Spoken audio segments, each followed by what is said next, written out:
తిరుచానూరు యోగిమల్లవరంలోని శ్రీ సాలగ్రామ వెంకటేశ్వర స్వామి ఆలయంలో శుక్రవారం జరిగిన పితృపక్ష అన్నదానం 4వ రోజు కార్యక్రమంలో తిరుపతి మేయర్ శిరీష ముఖ్య అతిథిగా పాల్గొన్నారు.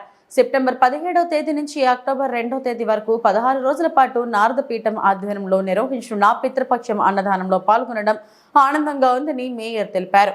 ఆమె మాట్లాడుతూ భాద్రపద పూర్ణిమ నుంచి అమావాస్య వరకు మొదటి రోజు నుంచి చివరి రోజు వరకు 16 రోజులు పితృదేవతలను తృప్తిపరిచే పనులు చేయటం ద్వారా పితృరుణం తీర్చుకునే అవకాశం ఉంటుందన్నారు. నారదపీఠం అన్నదాన సమాజం ఆధ్వర్యంలో 16 రోజులు రుచికరమైన భోజనాన్ని అందించడం వల్ల ఈ కార్యక్రమంలో భాగస్వామ్యం అవుతున్న వారికి వారి వారి పితృదేవతల ఆశీస్సులు అందుతాయన్నారు.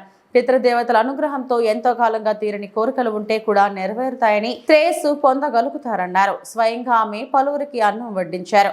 తిరుచానూరు యోగిమల్లవరం నుంచి వందలాది మంది ఈ కార్యక్రమంలో పాల్గొన్నారు. ఈ కార్యక్రమంలో నారదపీఠం వ్యవస్థాపకులు దినేష్ స్వామి, శ్రీ సాలగ్రామ వెంకటేశ్వర స్వామి ఆలయ నిర్వహణ మండలి సభ్యులు డాక్టర్ వేణుగోపాల్, మేడసాని సురేంద్ర నాయుడు తదితరులు పాల్గొన్నారు.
అన్నదాత అన్నదాత అన్నదాత అన్నదాత అన్నదాత అన్నదాత